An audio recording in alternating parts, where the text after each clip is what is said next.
Olá, minha gente. É com alegria que estou aqui com vocês para estudarmos juntos a Lei 6123/68, que é o Estatuto dos Servidores Públicos do Estado de Pernambuco.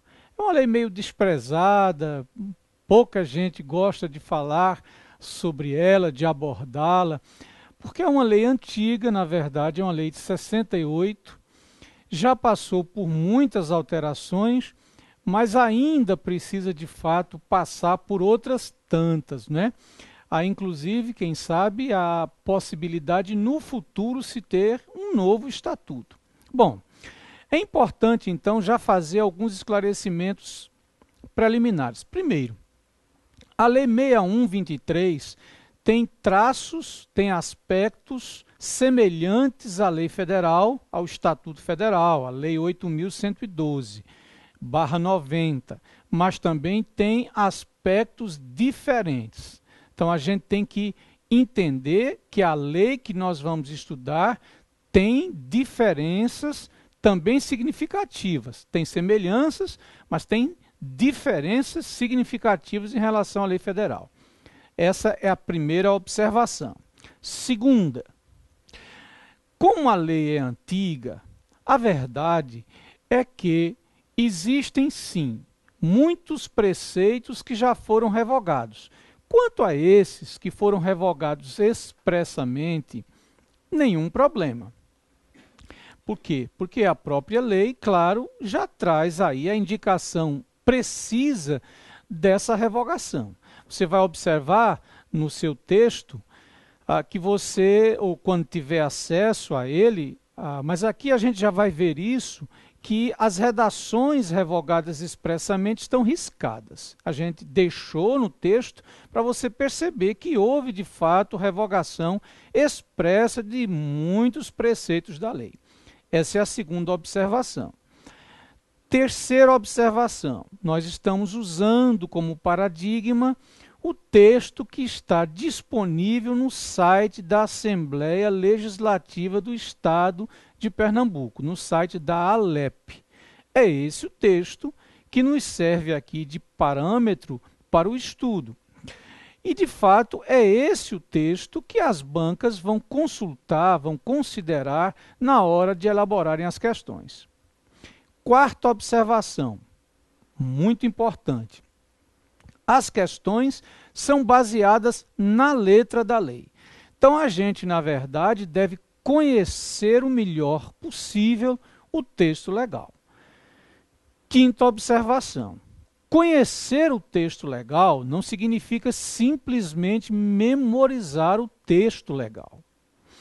Na verdade, eu diria que a minha tarefa aqui, pelo menos a nossa caminhada juntos, terá o seguinte propósito: o de facilitar a compreensão da lei e, consequentemente, o conhecimento e mesmo a memorização. É inegável que muita coisa vai ter que ser memorizada, mas a gente memoriza mais facilmente compreendendo a lei, certo? Então, a minha tarefa, repito, a minha missão, a nossa missão, digamos assim, né, porque estamos juntos nessa caminhada, é compreender para conhecer e para memorizar mais facilmente, ok? E ainda há, sim, uma observação importante. Disse eu, momentos atrás, nessas considerações ou nessas observações preliminares, que as questões são baseadas na letra da lei. E é verdade. O que acontece, entretanto, meus amigos e amigas, é que há preceitos da lei que foram revogados tacitamente. Quanto àqueles que o foram expressamente, não é problema, mas há preceitos que foram revogados tacitamente. Ou seja, preceitos em relação aos quais não há registro no próprio texto de que foram revogados, de que perderam a vigência, de que não são mais eficazes, de que não são mais aplicáveis. Bom, em relação a esses, há aqueles que de fato tem a revogação muito evidente. Por exemplo, você vai encontrar a lei ainda falando de prazo de estabilidade de 2 anos. Nós sabemos todos que a estabilidade não se submete mais ao biênio, não é? Requer o cumprimento de um triênio, além de outros requisitos. Quer dizer, requer o cumprimento de 3 anos de exercício. Bom, algumas, então, revogações são, embora tácitas, evidentes, todo mundo sabe. Outras não. Em relação a essas outras, que são revogações tácitas, ou seja, não estão claramente indicadas no texto, não foram objeto de uma menção específica em outras leis, ou até o foram, mas no texto de que a gente dispõe, elas não estão claramente indicadas. O que a gente faz? Bom, a banca, vamos ser pragmáticos, veja só. Aqui e acolá eu vou dizer, olha, esse texto aqui, na verdade, já foi alterado. Mas a banca não vai conhecer a alteração. Por quê? Ela não vai fazer uma pesquisa no banco de dados, por exemplo, da Alep, para ver todas as alterações que a Lei 6123 sofreu. Não é assim que funciona. Ela vai pegar a Lei 6123, que está disponível no site da Alep, e vai elaborar as questões baseadas nesse texto. Então, sendo pragmáticos, o que é que nós vamos fazer? A gente vai considerar o texto que está disponível, mesmo que um ou outro preceito já tenha sido objeto de revogação tácita, ou seja, revogação que não está indicada no próprio texto. Mas como a banca não conhece, é provavelmente esse texto que ela vai considerar. Ah, mas a questão depois pode ser impugnada. Que o seja, mas você não vai brigar com a banca antes mesmo. Você pode até brigar depois, mas o importante é você responder à questão do modo como a banca quer. Então, isso é importante para esclarecer que eu não vou o tempo inteiro fazer juízos de constitucionalidade sobre determinados preceitos, não vou fazer aqui e acolá considerações de ordem doutrinária, não, nada disso. Nós estamos nos preparando para provas de concurso e as questões são ou estarão baseadas na letra da lei. Então, nosso foco será a letra da lei, certo? Mesmo quando eu fizer considerações de ordem constitucional muito rápidas sobre o texto, eu vou dizer, olha, nesse caso, quando forem, por exemplo, digamos, contrariedades muito evidentes à Constituição, então a gente já sabe que a banca não vai perguntar. A gente já sabe, até hoje tem sido assim. Agora, às vezes as contrariedades, ou às vezes a desarmonia com o texto constitucional não é muito evidente. Então a gente diz, ó, siga o texto da lei, ok? Bom, acabamos as observações. Eu sei que demorou talvez mais do que você quisesse, mas essas considerações são muito importantes. Por fim, quero apenas lembrá-lo de como a gente vai fazer. A gente vai procurar tematizar os aspectos mais importantes da lei. Então, você vai observar que na exposição do texto, frequentemente, nós vamos apresentar temas. Não é que esses temas estejam na lei. A lei tem apenas a sua divisão em títulos, capítulos, mas esses temas que aparecem isoladamente são temas que nós colocamos, que eu coloquei, para facilitar a compreensão da lei. Tá certo? E ali, então, a gente vai, quando aparecer o tema, porque depois a gente vai tratar daquele tema e chamar a atenção para ele. Tá certo? Muito bem. Então, comecemos mesmo, vamos colocar a mão na massa, né? A lei começa com o que nós chamamos de disposições preliminares.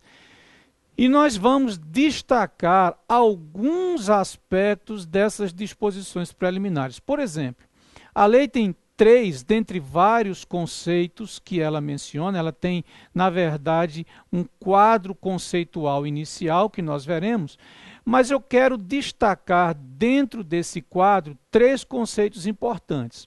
O conceito de funcionário, a lei é antiga, então ela vai usar aqui e acolá a expressão servidor, mas nesse texto que não foi alterado aparece o termo funcionário.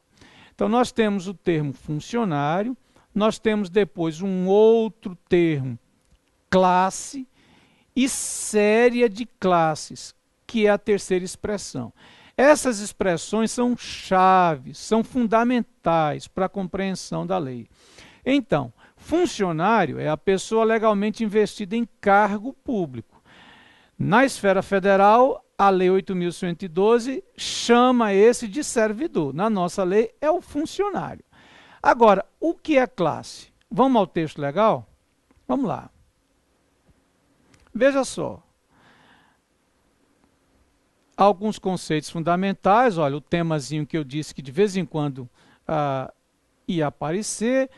Funcionário, antes até de classe, é preciso dar uma palavrinha sobre a figura do cargo público. Olha, é porque já é bem conhecida de nós todos, ou da maioria de nós. Mas, de qualquer modo, veja, cargo público é conjunto de atribuições e responsabilidades cometidas a um funcionário. Agora, veja as características que a nossa lei estabelece. Primeira, criação por lei. Segunda, denominação própria.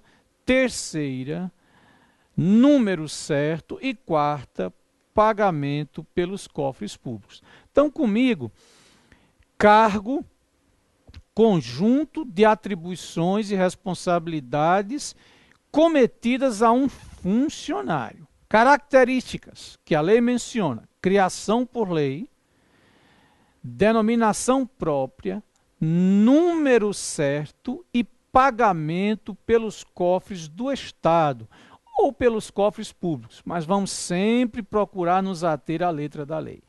Entendido?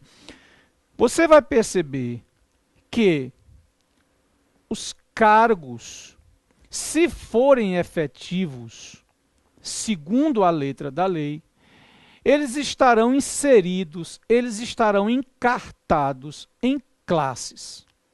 E o que é classe? Antes de projetar o slide, veja, classe, você vai ver, é o conjunto de cargos iguais quanto à natureza, grau de responsabilidade e complexidade de atribuições. Então, só para ilustrar, por exemplo, imagine o cargo de procurador de Estado. A carreira ou a série de classes de procurador de Estado tem 4 classes. Na primeira classe, PE1, é a classe dos cargos PE1, a segunda, PE2, a terceira, PE3 e a quarta, PE4. Cada classe tem um determinado número de cargos iguais. Iguais quanto a quê? Vamos agora ao slide. Veja aí. Conceito de classe é o conjunto de cargos iguais quanto à natureza, grau de responsabilidade e complexidade de atribuições. A lei ainda podia falar até em padrão vencimental, não falou. Na prática é o que ocorre. Cada classe também tem o mesmo padrão vencimental, mas para fim de prova, interessam aí, digamos, esses 3 aspectos. Classe, conjunto de cargos iguais quanto à natureza, grau de responsabilidade e complexidade de atribuições. Agora, classes semelhantes vão compor aquilo que habitualmente se chama de carreira, só que no âmbito da Lei 6123 se chama de série de classes. Então, série de classes é a mesma coisa que carreira. É a linha natural de promoção do funcionário. Veja aí, série de classes é o conjunto de classes semelhantes. Mas semelhantes quanto a quê? Quanto à natureza, grau de complexidade e responsabilidade das atribuições. Aqui a lei cometeu um deslizezinho, mas está assim mesmo no texto. Constituindo a linha natural de promoção do funcionário. Então, preste bem atenção no que vou lhe dizer, meu amigo, minha amiga. O funcionário só pode ser promovido se o cargo dele estiver numa classe que esteja alocada numa série de classes. Se o cargo efetivo do funcionário estiver numa classe única é única. Veja que coisa profunda. Classe única é aquela que não está alocada numa série de classes. Ele não pode ser promovido. A promoção requer cargo efetivo numa classe que esteja alocada numa carreira ou, segundo a letra da lei, numa série de classes. Então, por exemplo, o procurador de Estado PE1 pode ser promovido para PE2, e depois PE3, depois PE4. Esses conceitos, essas noções são muito importantes, porque elas vão reverberar, elas vão ecoar no tratamento de uma série de outros preceitos que nós vamos ainda estudar. Há outros conceitos que a lei traz, mas eu quero me deter somente, eu quero considerar por hora somente esses conceitos, certo? Esses que estão aqui, que nós já lemos e explicitamos. Agora, até o momento eu falei de cargo, mas a lei tem uma outra figura, além de cargo, que é importante também. Mas nós vamos deixá-la para vê-la daqui a pouquinho, certo? Voltando ao slide. Eu vou passar essas noções que você depois pode considerar, olha, as noções de grupo ocupacional, de serviço, de especificação de classe. Especificação de classe, na verdade, é, em síntese, a caracterização de uma classe. É o que efetivamente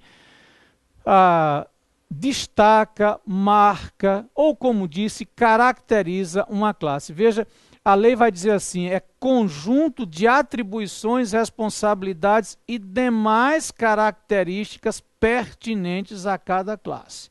Cada classe, pois, tem a sua especificação ou a sua caracterização. Vamos adiante. Agora, espécies de cargos quanto ao provimento. Já sabemos o que é cargo, mas é preciso fazer duas classificações, ou pelo menos duas abordagens classificatórias importantes. Primeiro, pensemos em cargos quanto ao provimento, ou nas espécies de cargos quanto ao provimento, e depois nas espécies de cargos quanto ao conteúdo das suas atribuições e a habilitação exigida. Quanto ao provimento, a lei vai inicialmente fazer alusão aos cargos em comissão, que são aqueles de livre provimento. Provimento é o ato de preenchimento de um cargo público. Então, a lei vai fazer alusão aos cargos em comissão ou comissionados, que são aqueles de livre provimento, aqueles que admitem também a exoneração ad nutum, quer dizer, a exoneração à vontade. E também, claro, a lei vai fazer alusão aos cargos efetivos, que são aqueles que requerem aprovação em concurso público para nomeação e consequente preenchimento. Além desses dois, a lei ainda vai fazer alusão a um cargo de provimento vitalício, que é o cargo de conselheiro do Tribunal de Contas do Estado.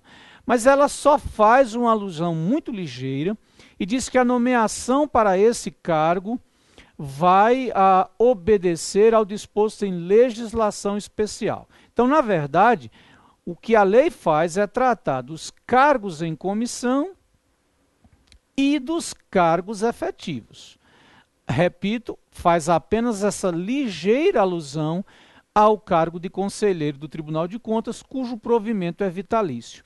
Uma coisa que eu devia ter dito, mas é oportuno ainda dizê-lo, a lei praticamente não faz alusão aos outros poderes. Por quê? Veja, a lei é de 1968. naquela época, no horizonte jurídico-político brasileiro, digamos assim, estava só, ou praticamente só, o Poder Executivo. Então, a lei é essencialmente voltada para o Poder Executivo. Não quer dizer que ela não seja aplicada aos servidores dos demais poderes. Mas repito, ela foi elaborada a partir, na verdade, deste horizonte, que considerava aí sumamente, especialmente o Poder Executivo. Pois bem, então, quanto ao provimento, diz a lei, os cargos podem ser efetivos ou em comissão.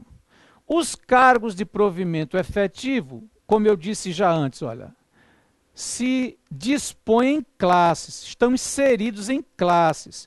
Essas classes podem estar alocadas numa série de classes ou carreira, ou pode ser uma classe única. Se o cargo tiver numa classe única, lembre-se, se o cargo tiver numa classe única, não há promoção. Os cargos de provimento em comissão, a lei vai dizer, compreendem os cargos de direção e chefia, de assessoramento e outros cargos, cujo provimento em virtude da lei dependa de confiança pessoal.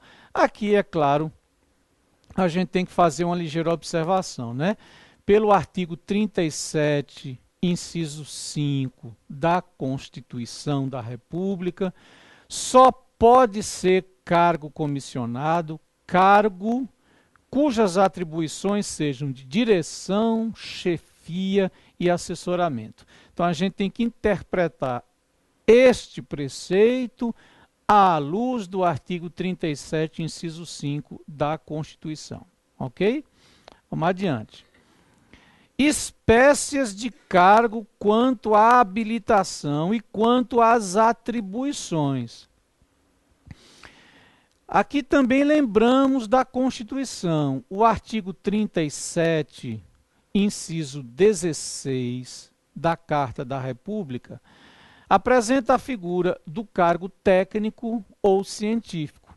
A lei aqui traz um disciplinamento um pouco diferente. Mas, repito, para fim de prova, vamos considerar a letra da lei. Você vai perceber que a lei faz alusão ao cargo técnico, que é aquele que vai exigir para o seu provimento habilitação profissional em curso classificado e regulamentado como de nível médio, e cargo técnico científico, que é aquele que vai exigir para a sua titularização a habilitação profissional em curso classificado e regulamentado como de nível superior. Então, para eu falar em cargo técnico ou técnico científico, primeiro eu tenho que considerar a necessidade de uma habilitação profissional específica. Mas isso não é suficiente para que um cargo seja qualificado como técnico ou como técnico científico. Vai ser necessário um outro requisito que nós veremos já já. Agora vamos ao texto legal. Cargo técnico ou cargo de natureza técnico-científica. O cargo técnico vem depois. É aquele para cujo provimento é exigido a habilitação profissional em curso legalmente classificado e regulamentado como de nível superior de ensino. Considera-se habilitado o profissional portador de diploma universitário respectivo ou legalmente inscrito para o exercício da profissão, no órgão competente, na forma da legislação vigente. Vamos adiante, sem fazer aqui maiores comentários sobre esse parágrafo único. Cargo técnico. Exige habilitação profissional também, como cargo técnico científico. Só que aqui é suficiente o nível médio de ensino ou segundo grau. Então, basta habilitação de nível superior, habilitação profissional de nível superior, para que o cargo tenha natureza técnico-científica. Ou basta habilitação profissional de nível médio, para que o cargo tenha natureza técnica? Olha o dedão. Não. a lei ainda exige um outro requisito, qual seja, é preciso que haja uma correlação entre as atribuições do cargo e a habilitação profissional exigida para a sua ocupação, para o seu provimento. Vamos lá? Veja aí o artigo 6º, tão importante. Nos casos dos artigos 4º e 5º deste Estatuto, sempre será exigida correlação, olha aqui, ó, entre as atribuições do cargo e os conhecimentos específicos da habilitação profissional. Repito, haverá exigência sempre da correlação entre as atribuições do cargo e os conhecimentos específicos da habilitação profissional. Então, amigos e amigas, um cargo X tem na lei como escolaridade exigida para o seu provimento nível superior. Isso é bastante para torná-lo um cargo de natureza técnico-científica à luz da Lei 6123? Não, não é o caso. É preciso que, além de uma habilitação profissional em curso classificado, legalmente classificado e regulamentado como de nível superior de ensino, que as atribuições desse tal cargo tenham correlação com a habilitação, com os conhecimentos específicos, com o conhecimento específico, usando a letra da lei, né, da habilitação profissional. Então, repito, é preciso que haja, sim, correlação entre os conhecimentos específicos da habilitação profissional exigida para provimento do cargo e as atribuições do cargo. Lembre-se, então, que para um cargo na forma da Lei 6123 ser qualificado como de natureza técnico-científico ou técnico, devem estar presentes dois requisitos. Ok? Ótimo. Vamos adiante. E agora eu quero apenas aclarar a existência dessa figura, das funções gratificadas. Elas são habitualmente lembradas como funções de confiança. E é assim mesmo que são referidas na Constituição da República, no artigo 37, inciso 5. Agora, na nossa lei, e aí é o que vou dizer, você vai considerar isso para fim de prova, as funções gratificadas podem ser de chefia, de assessoramento, de secretariado e de apoio. Não quero fazer um juízo sobre a constitucionalidade desse preceito, já que o artigo 37.5 da Constituição fala de cargos em comissão e fala também de funções de confiança. Não me interessam aqui os cargos em comissão. Mas quando fala das funções de confiança, ele diz que as funções de confiança terão atribuições de direção, chefia e assessoramento. Entretanto, a nossa Lei 6123, diz que as funções gratificadas terão atribuições ou abrigarão atribuições de chefia, assessoramento, secretariado e apoio. Veja aí o preceito.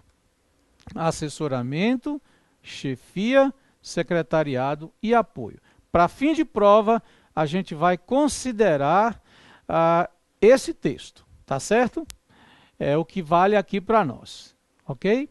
E ainda, não sei se temos tempo, Laís, mas ainda a gente vai fazer uma ligeira alusão à figura do desvio de função. Veja só, a lei fala sobre isto, o desvio de função. O desvio de função é uma anomalia. A gente não vai, de fato, aqui descrevê-lo, a gente vai deixar para o próximo bloco, mas pelo menos a gente já faz o registro. É uma anomalia. A lei parece admiti-lo. Para fim de prova, repito, vamos considerar a letra da lei, né? Mas, na verdade, o desvio de função não deve existir. Por quê? Porque significa o servidor exercer atribuições diversas, diferentes daquelas próprias ao cargo que ele ocupa. Isso é uma anormalidade jurídica e isso então não deve acontecer. Mas a gente vai fazer uma alusão mais clara à figura do desvio de função, abrindo o próximo bloco, tá certo? Aguarde então, um abraço.